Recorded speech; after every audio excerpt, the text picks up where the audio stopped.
O eto, para sa hindi po nakakaintindi, ano po ang Pogo nung panahon po ni Tatay Duterte at ano ang Pogo ngayon? Ang Pogo po, ibang bansa ang nagagambol, tayo po mga call center lamang dito. Kaya po tayo ay kumikita ng pera. Panahon po ni Bongbong Marcos Jr., naging lagana po ang online casino sa ating bansa. Mga naman ng taong bayan sa ngayon, hindi yung bangayang Marcos at Duterte. Ang layo na sagot niya, mga lodi.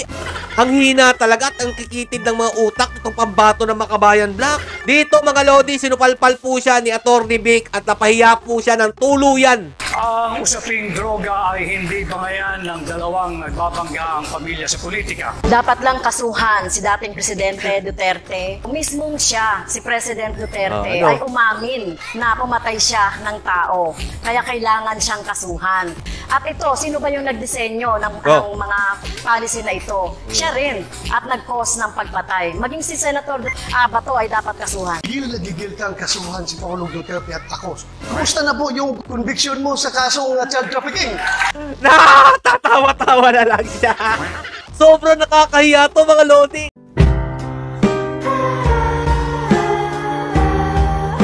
Yo, what's up mga lods? It's Miguel Peps TV. Welcome back po sa ating channel. Sino pong nakapanood dito pong debate ng Makabayan Black laban po sa PDP laban ni Tatay Duterte kagabi?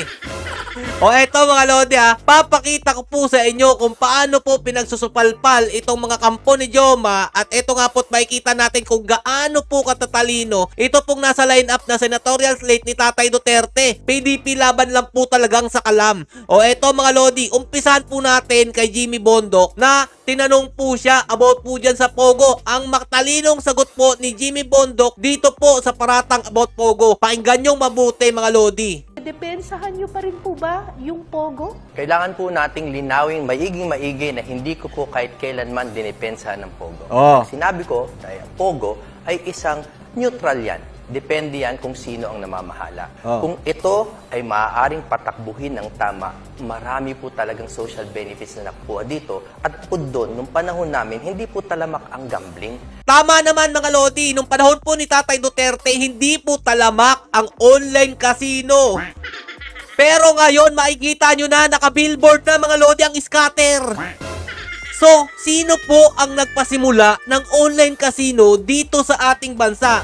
O eto, para sa hindi po nakakaintindi, ano po ang Pogo nung panahon po ni Tatay Duterte at ano ang Pogo ngayon? Ang Pogo po, ibang bansa ang nagagambol, tayo po mga call center lamang dito. Kaya po tayo ay kumikita ng pera, no? Ngayon, kung sa under the wisdom of the new administration, sa palagay nila hindi makokontrol ng maigi ang operation ng Pogo at nararapat na isara, mabuti pong isara yan. Ang dinidepensahan ko ay hindi ang konsepto ng Pogo. Ang aking dinidepensahan ay kung maaari bang patakbuhin ito ng tama. At sa akin pong tunay na palagay, base sa karanasan, pwedeng patakbuhin niya ng tama in cooperation with the right agencies, lalo na ang pulisya. Di ba mga lodi? Panahon po ni Bongbong Marcos Jr., naging lagana po ang online casino sa ating bansa. Tinanggal daw po nila yung Pogo pero pinalitan lang po ng pangalan para po matago ang bilyon-bilyon pong tax na binibigay po ng Pogo sa ating pamahalaan. Yan po ang hindi naiintindihan ng mga bulag, pipi at bingi para lang po mapagtakpan ang kabulastugan ng administrasyon ni Bongbong Marcos Romualdez. So ito pa ang tanong mga lodi, napakatalino po talaga nito ni Jimmy Bondoc kaya isa po ito sa isasali ko sa aking listahan. Appointee po kayo ni dating Pangulong Duterte. Ano ho ang stand nyo ngayon dun sa mga issue na ibinabato laban sa kanya? Lalo na po pagdating sa EJ case o extrajudicial killings. Kailangan po ng malinaw na disclaimer. Ako po ay tumatakbo sa ilalim ng PDP laban at personal ko pong kaibigan si Pangulong Duterte. Sa kabila po ng lahat ng yan, ako po ay naniniwala. Una, kung sa ICC, no jurisdiction. Tapos ang usapan. Pagdating po sa lokal na korte, bahala po sila. That is the proper forum kung gusto nilang kasuhan. Morally, I don't think we should do that to all our leaders na lagi na lang kinakasuhan ng dating presidente. Kung kasuhan man siya, kaya naman niyang depensa ng sarili niya dahil I believe that he has worked for the good of the Filipino people. Tama to mga lodi, no? Si Tatay Duterte lang po talaga ang katangi-tanging naging presidente ng ating bansa na hindi po pinakasuhan ang dating Pangulo. Yan ang katotohanan yan. Ang totoo niyan mga Lodi, sinabi na po ito ni Tatay Duterte dati na kapag bumaba daw po ang isang presidente, ang susunod na presidente dito ay sinisiraan ng dating administrasyon para masira po ang kanyang mga magandang nagawa. Yan po ang nangyayari ngayon. Napakapangit po ng administrasyon ni Marcos Jr. ngayon. So, eto pa mga Lodi, no, dito tayo magpunta. Ito ang pinaka-exciting part. Yung debate po ng PDP laban at Makabayan Black, laban po dito kay Senator Bato at saka Franz Castro, at ito po si Atty. Vic, laban po kay Espiritu. Sa tingin nyo, match po ba itong debate na to o lalamunin po ng buo itong mga Makabayan Black na ang lalayo po talaga ng sinagot nila dito mga Lodi? Unahin po muna natin yung debate po ni Atty. Vic at saka nito po ni Espiritu. Ang question po dito, ang kanilang topic about po sa illegal drugs mga Lodi o ang pagda-drug test sa ating mga opisyal ng gobyerno. O ito, pakinggan nyo po mga Lodi kung paano po pinahiya si Espiritu ni Atty. Vic sa debate nila. Pagsupo sa droga, hindi yan magic formula para sulbahin ang lahat ng kabulukan sa gobyerno. And dyan na naman tayo, ginagamit na naman natin ang droga bilang pinagkakasya natin ang problema ng buong bayan. Yan ang magiging problema. Yan ay tukhang mentality ni Duterte. May sagot ho ba kayo doon? Kinakailangan malinaw sa atin, bakit ang mga security guard bago ma-hire sa trabaho, kinakailangan sumailalim sa drug testing? Ang pagiging opisyal ng gobyerno, ikaw ay humihipo ng pera ng mamamayang Pilipino. Higit na mataas dapat ang standard natin sa mga naglilingkod sa gobyerno. Oh, galing, galing. Attorney Espiritu? Bakit hindi tayo magkaroon ng competency test, integrity test, honesty test, at mahigit sa lahat, pro-masa test? Ah, grabe naman yung mga test na gusto ni Espiritu. Parang hindi naman related yan sa inyong gustong mangyari dyan sa gobyerno. Parang makikinabang lang yan ay yung mga kakampi ni Joma at ang Makabayan Black. Wala po para sa bayan yung ginagawa nitong mga to. Yan ba yung bangayan ni Marcos Duterte? Yan ba may Layo. kinalaman yan sa sahod na hindi nakabubuhay ngayon? Yan ba may kinalaman sa kontraktualisasyon na nagpapahirap sa ating mga manggagawa? Yan ba may kinalaman sa kahirapan? Yan ba may kinalaman sa presyo ng mga bilihin? At yan ang nararamdaman ng taong bayan sa ngayon, hindi yung bangayang Marcos Duterte. Ang layo na sagot niya mga Lodi. Ang pinag-uusapan dito about po sa pagda-drug test, about po sa illegal na droga. Pero ba't umabot po siya sa bangayan ng Marcos at Duterte? Ang hina talaga at ang kikitid ng mga utak itong pambato ng Makabayan Black. Dito mga Lodi, sinupalpal po siya ni Atty. Vic at napahiya po siya ng tuluyan. Ang usaping droga ay hindi bangayan ng dalawang nagbabangga ang pamilya sa politika. Ito ay tunay na nangyayari at nagaganap sa ating bansa. Kaya ako ay naninindigan na dapat sumailalim ang lahat ng opisyal ng pamahalaan at simulan natin sa tanggapan ng Pangulo. Totoo naman diba mga Lodi, dapat simulan sa tanggapan ng Pangulo dahil siya po ang magiging magandang halimbawa kung wala po talagang itinatago itong kasulukuyang administrasyon na pinamumunuan po ni Marcos Romualdez administration. So dito mga Lodi, napagtanto po natin na sobrang panalo ni Atty. Vic Rodriguez sa debate po nila ni Espiritu. Nilamon po siya ng buo mga Lodi at sobrang napahiya dahil ang lalayo po ng mga sagot. O dito naman tayo mga Lodi, kay Senator Bato at Castro, ang pagpag-abot po nilang dalawa sa debate. Kung dati po mga Lodi, nakikita lang po natin ang palitan nila ng salita sa social media. Ngayon po dito, nagkaharap na po talaga sila Senator Bato at Franz Castro. Ano po ang kanilang topic mga idol? Kung dapat ba pong kasuhan o ipakulong si Tatay Duterte matapos po niyang maging presidente ng ating bansa. Ito po mga Lodi ang sagot ni Castro. Dapat lang kasuhan si dating Presidente Duterte at long overdue na ito. Libo-libo ang pinapatay ni Duterte pero wala pang napapanagot. Sinasabi natin dito na dapat ay yung kaso na ito ay matagal na, pati na rin siguro. Dapat na po kasuhan din po si Senator Bato.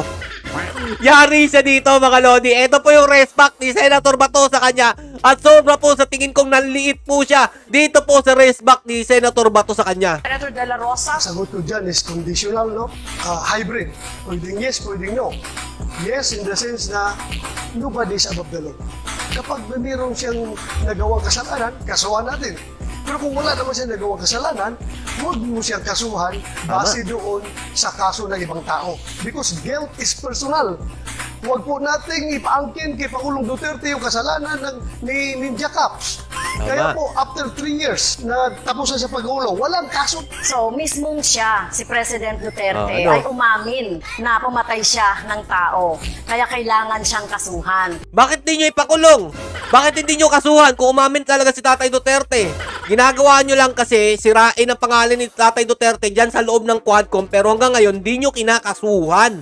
At ito, sino ba yung nagdisenyo ng mga policy na ito? Siya rin. At nag-cause ng pagpatay. Maging si Senator Duterte, Senator Bato ay dapat kasuhan. Yari! Senator Bato, dapat din daw kasuhan! So, eto na mga Lodi, ang exciting moment. Pakinggan at panoorin! Gil na gigil kang kasuhan si Pangulong Duterte at ako ng mga kaso na hindi mo kami maliling. Kumusta na po yung conviction mo sa kasong child trafficking? Tatawa-tawa na lang siya. Sobrang nakakahiya to mga Lodi. At natalakay po tinatagong lihim na kasong convicted po si Franz Castro. Kakahiya! Ano na po nangyari? Bakit andyan ka pa? Hindi ka pa nakulong. Ang ordinaryong tao nagtatanong, porque congresswoman ka, hindi ka nakulong. Ano respect niya dito? Hindi na makasagot. Anong sasabihin mo? O sige, pakinggan po natin mga Lodi ang palusot niya dito doon po sa convicted na si Franz Castro.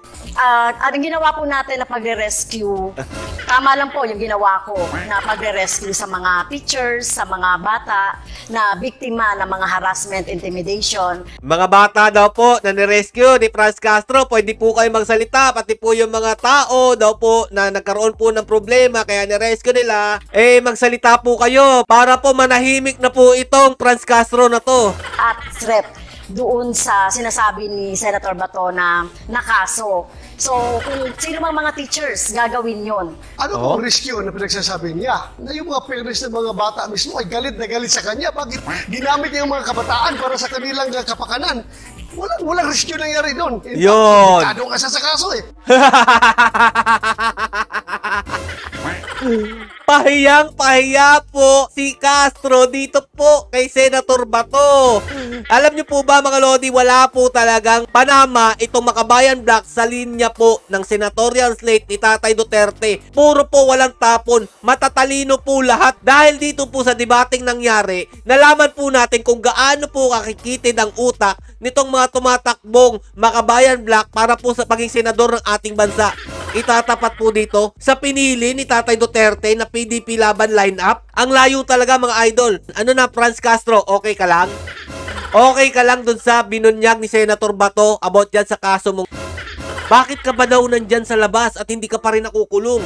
Kung gusto mong mapakulong si Tatay Duterte, dapat mauna ka muna dahil ikaw ay convicted.